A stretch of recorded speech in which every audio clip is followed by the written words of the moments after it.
So building your financial models, I put it into 5 steps, and this is just my way of looking at it. But it starts with a revenue model, and this is where almost all the work's going to be for you, especially if you're building a business that's more of a software or high growth potential business, or you're selling a lot of product online or through retail stores or whatever. Most of this is going to be about how you're going to make money. The other pieces tend to fall out pretty straightforward. Product development is the second one. If you're doing a physical product, this can get really expensive, although I know software companies that go through $10 million in product development too. It happens. Sales and marketing expenses to support this.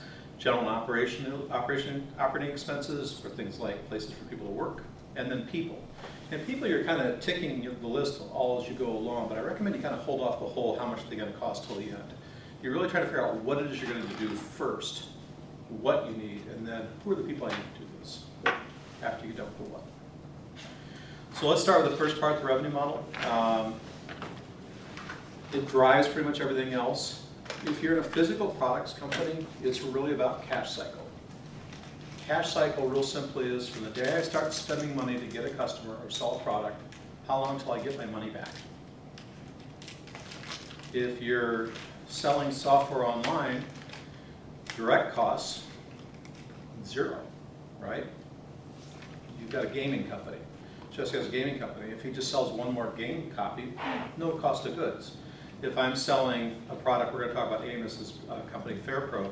It's a physical product that goes onto a farm. He's about 90 days in advance of the sale when he first starts spending money and doesn't get paid sometimes till 90 days after the sale. So it is a 6-month cash cycle. Walmart is notorious. We've got an example in here today about Walmart that we'll go through. On the software company, you're focused on the sell cycle.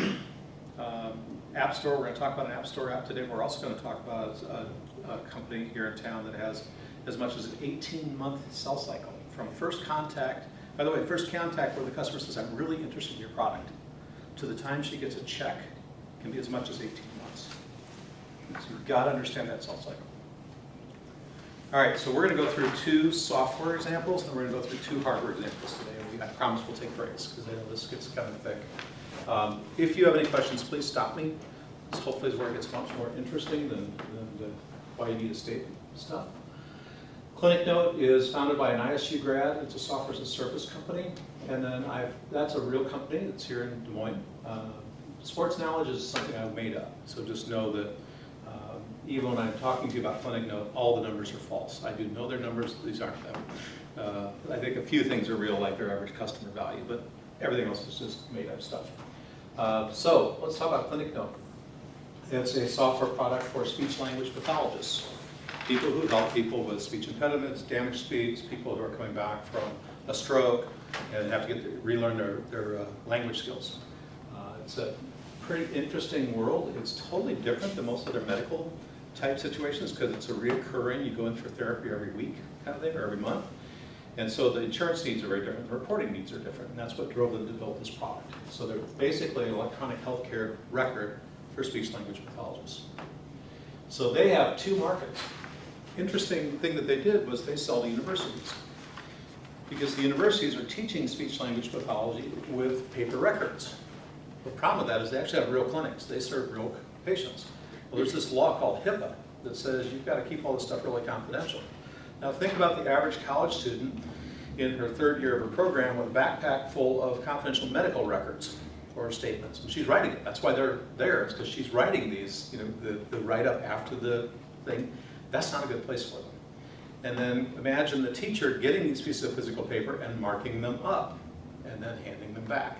That's what they were doing. They basically took their EHR and built in additional functionalities so that the teachers can mark up the electronic record, keep everything safe in the HIPAA cloud.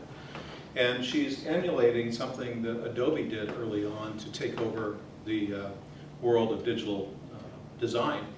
Adobe would give you their products almost for free when you're in college. You need Illustrator? No problem. $5 a year, $10 a year, right? Once you get out of school, you find out that it's $400 a year. And by the way, to do your job, you need it. And by the way, you know it. So if you walk into a place and you're the first designer in the door, you say, where's my Adobe Illustrator and all these other tools? And they go, oh, we'll get those for you. So she's pre-training all these SLPs, speech-language pathologists, to use her product so that when they get into these small clinics who are mostly manual, they'll say, where's ClinicNote? So that's one of her strategies. So she also sells to private practices, and we'll talk a little bit more about that in a minute. She could be selling to an indirect channel, meaning not directly to the customer and the vendor. Or in this case, or an assisted sale, meaning somebody's getting compensated for helping her get a deal. She's not doing that today, but just know there are things like value-added resellers that add value to your product and provide it on through. There's referral and recommendation marketing. This whole social media influencer marketing thing is a great example of referral marketing, and it works in many cases, especially in vertical markets. If there's a very famous SLP, and that woman talks about how great Clinic Note is that's going to drive a lot of traffic to your website and purchases, and you may be wanting to compensate her for that. That goes on. So universities, the average contract value for a university, and this is actually roughly true, she's pretty public about this and speaks about it, is $6,700 a year. So the university is paying about $6,700 a year for these tools for the teachers and students. It's paid up front, cash in advance. What a wonderful business model. And there's no really direct cost of sales. There's certainly people's time and energy to make phone calls, and we'll talk more about the sales cycle. But she's not spending dollars, hard dollar cash out of her bank account to get a sale. The private practices, the average customer value is, or contract value is about $150 a month if they're monthly, and about $1,200 a year if they're yearly per person. So if you have 5 people in a practice, it's $6,000 a year, 12 times 5. So this is the university sales cycle. Let's say on day 1, we give a prospect demo, and they're really excited, and about 30 days later, 40 days later, they come back and go, okay, everybody in the departments approved this, which thankfully the departments make this decision, not the board of the college, so we don't have to go through all that. Then she goes through 2 reviews that take most of the time. IT's review to make sure that it is HIPAA compliant, it meets all the internal university policies and procedures, use a single sign-on and all these technical things that the university requires, and there's a lot of it. The documentation she has to have available for the way she responds to HIPAA standards is 150 pages that she and her husband wrote. Okay, it's a pretty serious document. And then there's contract review, where you go into the legal department with this contract that's been provided. She has a standard template that I believe Brown-Lake did, but it doesn't really matter. And she sends that to each university, and every one of them marks it up. Every one of them changes something. It's just, one of our friends calls it adding value. They feel the need to add a little value, so they find something and they mark it up. And then it has to come back to the law firm in town who has to approve the markups. It takes time. That has a little bit of cost in it. Then they onboard the university, which means training the people. And thankfully, onboard's an automated process. It's all self-serve videos, and it's really, really slick the way they've done it. They still do support over the phone, but they never physically call on their customer. They never travel to a customer site for any reason during the sale. So everything's done remote. And then, after all that, 30 to 60 days later, the university gets around to send them a check. So the days across the top, 180 days. That's pretty average for an aggressive, quick university. That is a quick sale. We had one the other day that called up and said, yeah, we changed our mind, we're not going to do it until next year. There's no real motivation to do it right away. So this is the financial model that equates to this university direct sales. So up here you'll notice, first of all, that even though we're selling $6,000 contracts once a month, we're getting $6,500. This is our cash flow statement. Every month $6,500 comes in. Up here you'll notice there really isn't any revenue. And that's something called revenue recognition, and we'll get into it more in a bit. But basically revenue recognition means you can't count the revenue for a whole year in month 1. Now if you're selling an app, it's a little different. It's like I paid $5, okay, it's $5. But if you're spending $10,000 and you're getting $10,000, you have to account for it 1/12 of $10,000 every month as revenue. That's the way the accounting standards work. So what you'll notice here is, obviously the revenue coming through is only $42,500, even though the cash coming through is more like $72,000. Cash flow is immediately positive. Now again, this doesn't account for all that time she spent selling, but immediately her cash goes up, so it's a nice model. Private practice, totally different. Demo on day 1, verbal yes on day 3, installation day 4, practice pays 30 days after they're installed. Literally call on a Monday, install them done on a Wednesday, check in 30 days, or in some cases just put it on a credit card, don't worry about it, so they get the cash right away. Nice model. So it's because of the private practice. Most private practices are run by one person. And it's primarily ladies. One lady who runs the practice, has 4 or 5 SLPs working for her, and she's just like, yes or no. We'll get in a room, they do the demo, do we want to do this, yes or no? Yes or no? Okay, it's done. And Christine, I would imagine your team is like that. You guys get together, you make a decision, and it's a yes or no. You move on. Okay. So it's the average private practice sale. There will be referrals and value-added resellers at some point, but right now she's doing it all herself. She has a team of 3. What's at the top of this sheet is the forecast. This is again made up.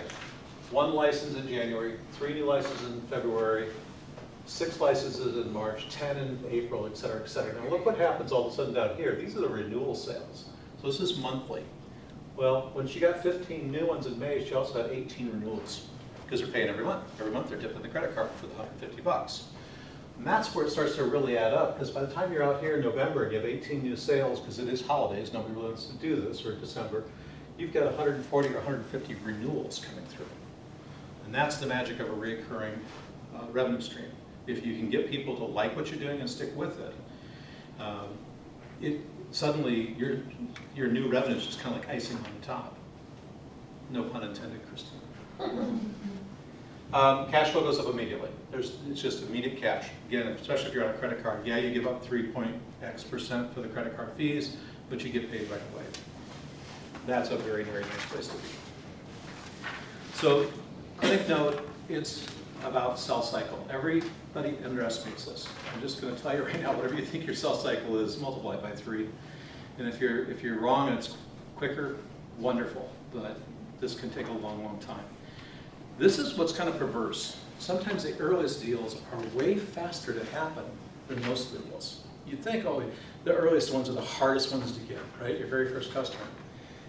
Not true, because what's going to happen is it's very likely your earliest deal is a real innovative kind of person. And in fact, at Clinic Note, the first university that bought this product gave a verbal yes on the trade show floor. So when can we install it? Let's go. Let's do it now.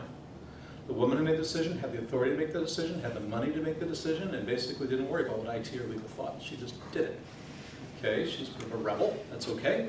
The problem is, now that she's got a bunch of universities, and I think she has 36 now, 26 or 37, I don't remember the number. Now she's into the more mainstream. Well, I'm not really sure. And they talked to Sharon, and Jim over in IT's got another question. Can you call Jim for me? I mean, I'm serious. This is what happens. So that first one may be non-reflective of what the norm is going to be. And that's common across the board with things. In the world of marketing to people, you've got people or businesses, early adopters, the middle, and then the laggards. You never want to sell the laggards. It's just a waste of your time. If you're selling the laggards, you're in trouble. Just different customers have different sales cycles. Universities and large organizations tend to be process-bound and very slow. It comes to the territory. Again, private practice, make a decision today. Okay, so let's switch gears. Sports Knowledge, fictitious company. The idea here is it's a mobile app developer selling a very serious app for sports fans. They sell it direct through the App Store, Google, and the Android Store, or Google Android Store and the Apple Store. They get a $4.95 a month subscription. That's what they get, $5 a month basically. Apple and Google take 30%, right off the top. Sounds like a lot. You can say it is, you can say it isn't, but when you got a billion customers showing up in your app store, it's a lot of marketing. Try marketing without it. They're paying the credit card fees, they're taking care of all of that. So there is some value there. We'll talk about Amazon in a minute as well. They're kind of like that. So Apple and Google take 30%. So App Store sales, the sell cycle, once your app is out there, assuming you can drive people to go download your app, assuming people want to do that, that's a different piece. They're going to be buying every day. And the way Apple and Google work is they pay you once a month. You got to meet a minimum like $25 or something, but then they transfer money to your checking account. They vary slightly from each other, but it's pretty much the same game. They pay you once a month. So again, on the App Store sales, this is a pretty, what I've done up here is I've just done a forecast of how many new licenses, and then you'll see the renewals. Now you'll notice that not everybody renews. I set a renewal rate of like 80% or something, because especially in the app business, not everybody renews their apps. And when you're building your model, you have to figure out what's my renewal rate. And this is true of physical products. The people are buying like a consumable product. How many are going to renew? How many are going to keep buying? Do I keep buying the same toilet paper every month? Or do I change brands, right?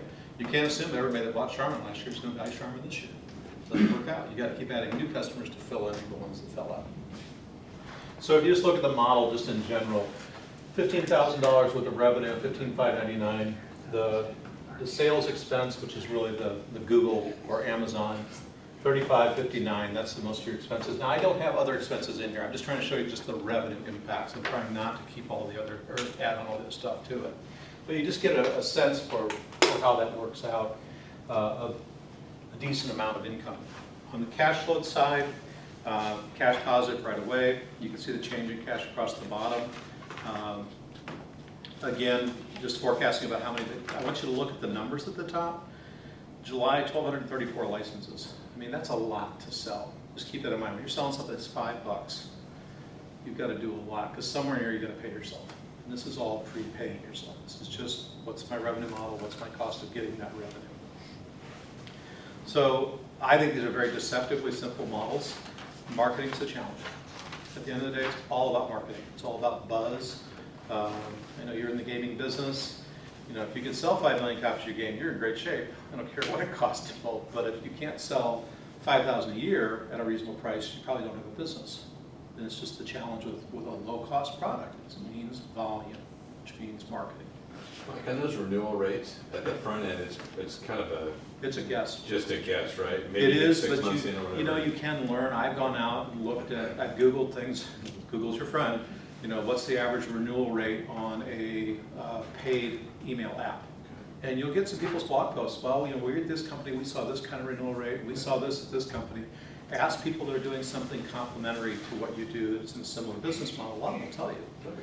I imagine you know your follow-up rate on customers. Yes. I'll bet the other firms know it, and I bet you guys might even talk about it over a beer.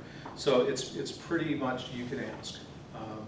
There are some industry standards. There's some knowledge in different financial databases on renewals that you can find on bigger companies. The problem is it's going to be usually bigger companies. And no, you don't know to begin with. Shoot low. Assume your renewal rate won't be as good as you hope it is.